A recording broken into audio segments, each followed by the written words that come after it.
Hi all, Mithun back with a new video. In this video, I'm going to explain about the types of contract actually. So when you heard types of contract, don't confuse it with FIDIC, JCT or NEC.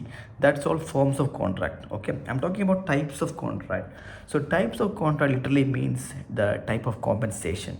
So how are you going to pay them? That's the type of contract actually. So you might have heard of lump sum contract, remeasure contract, cost plus reimbursement, GMP, target maximum price. There are different types of contract.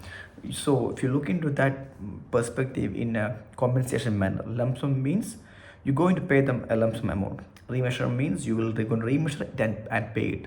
Cost plus means you going to pay the contractor based on what is the cost plus agreed percentage or whatever you call like amount of money. And then GMP, which is guaranteed maximum price, and target price. I'm going to explain one by one, don't worry. So let's start with the lump sum contract. Like lump sum is a type of compensation in which you're going to agree on a lump sum amount. Okay, imagine you're going to construct a home for yourself, which you prepared a drawing for that, and you prepared specification. You decide like this is the marble I want, this is the pipe I want, this is the HVAC I want. Everything is ready, so you know that there is nothing much going to change. Okay, so in that perspective, you may think like now I have a drawing, I have a specification, everything is ready. Now it's a matter of construction only. So what I'm going to do, I need a cost certainty. Okay, so I may go to the bank and take that loan only, so I can use that amount for this project. That means when you say lump sum, you have a cost certainty. You know this much of amount is going to cost you.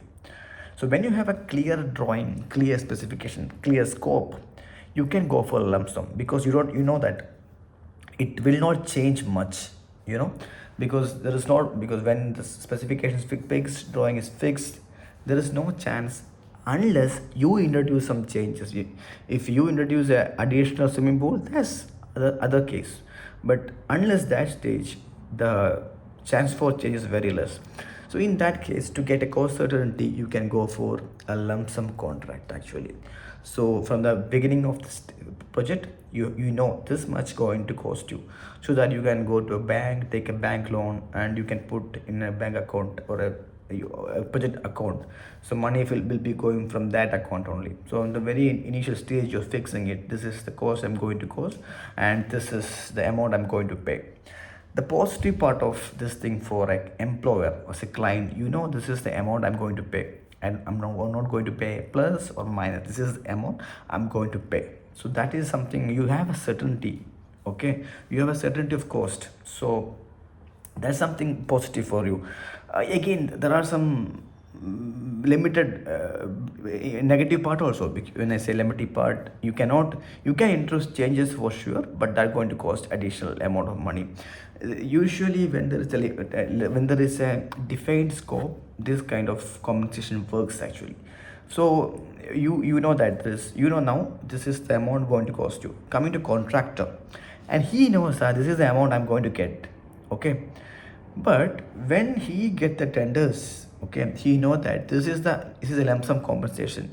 If I miss something, if I forgot to count something, that's all my responsibility. Employer not going to pay me a single penny for that. So he know this. Just put me this way: if you want to install some ducting or piping, so there is a drawing which you measure from the drawing and you put the quantity over them. But what if something happened, the quantity, because of some coordination issue, you need to put extra duct or something, whatever you call. In that stage, additional quantity due to coordination issue or something will not be paid for you. Okay, unless there is a detailed rerouting from insisted by the employer. So contractor has a risk of quantity. So what he do eventually, he will put this risk of remeasurement and risk of lump sum into his unit rate. That's what contractor do, because he cannot remeasure it again. Any item he cannot remeasure, so he put that additional risk, maybe some percentage, into his unit rate, not into quantity, into unit rate. Okay, so this is what lump sum compensation is about. That means you have a scope, you have a specification, you have a drawing, you send to the contractor, he agreed to do this work for an X amount, a lump sum amount. So you're going to pay him that amount only. Whatever he got additional cost incur, you're not going to pay him. So you have a cost certainty for that. This is called lump sum compensation. When coming to remeasure compensation, So as name indicate, you remeasure and pay him. You remeasure and pay him. Initially, when you don't have a scope document clear with you, or maybe you have a limited scope document, at that time you will go for remeasure compensation. Because when you have a limited drawings or limited documents, you cannot go for lump sum, because if you go for lump sum, there are going to come n number of variations, and the contractor will not be happy to take that. Okay, so just imagine like you are preparing some drawings, you prepared some drawings, okay, you prepared some specification, or maybe you prepared a schematic drawing and you prepared detailed drawing, but you have not prepared IFT drawings. So you send tendering document in schematic stage, so that means you don't have, the drawing is not clear, the specification might not be clear. So in that time it's very risky to go for lump sum, because you know that when the drawing is progressing from schematic to detail to IFT and IFC, there is hell lot of changes, and that going to cost you a lot of money. Because if you go lump sum, the contractor will load his risk of quantity in unit rate, and you're going to pay that unit rate into quantity. That thing is there. So what you do in this kind of scenario, when you don't certain about the scope of document, what you do, you decide to remeasure and pay it. So you are happy, they are happy. You know that as you progress, you're going to remeasure. As you're going to increase scope, you're going to remeasure. The best part of this contract is like, when you do remeasure contract, the contractor know that quantity risk is not on him. Anytime he can remeasure and pay it, so he will not load his risk of quantity into his unit rate. Some projects which is funded by government, so government means the money is from the citizens, the taxpayers money. So in taxpayers of money, they don't want, government wouldn't want the taxpayers money to be used or spent for additional risk which contractor going to place. So in that case, they will go for a remeasure contract, so that contractor will not put his risk on that. He put the unit rate, what he going to get that straight away. Okay. So remeasure contract will be used when you don't have a specific scope document, or you think like there will be changes, they will going to implement additional things, or mainly for infra work you will be going for this kind of contract, and for government project you will be going for this kind of project. And it's a shared risk actually. Risk is shared between client and contractor. And besides, there are some negative part about this, because contractor employer doesn't know how much is going to cost him. Every month he will go into remeasure and pay. In terms of cost certainty, it's zero. That's the main point I find. It's with what do you call that, in remeasure contract. But high level of flexibility is there. And when the quantity is not uncertain, this is the best form of contract. Now I'm coming to cost plus contract. Cost plus contract means it's mainly using for highly complicated project, or it's evolving stage, and you don't know what is going to happen. So in that stage, you cannot fix the remeasure, you cannot fix a cost, because you don't know what is going to happen over. You have plan in your mind, you have a concept or a pre-concept or something in your mind. You're going to work on it. Okay, you're going to make an island.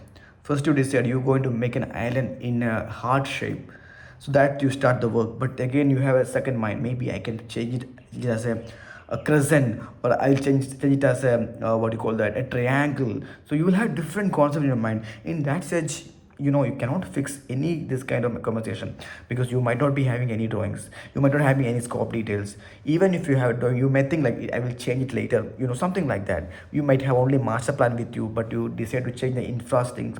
So when this kind of complexities exist, it's not advisable to go for a lump sum or remeasure. Then what you do, a cost plus reimbursement, or whatever called cost plus additional amount, that is a method you follow. Okay, so what you do is basically you will tell them to do the contractor do the work and submit the documents about the cost they incurred. So imagine they install some HVAC thing, or they do some flooring, so they will submit you the material what do you call that, material invoices, and again the timesheet for the laborers, timesheet for the engineers, timesheet for the everything they will submit. Sometimes we will agree some schedule of rates. This is the cost for the employee, this is the cost for the engineer, this is the rate for the project manager.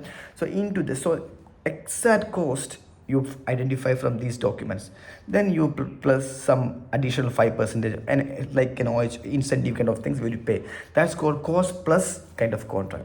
Now you have something called GMP, guaranteed maximum price.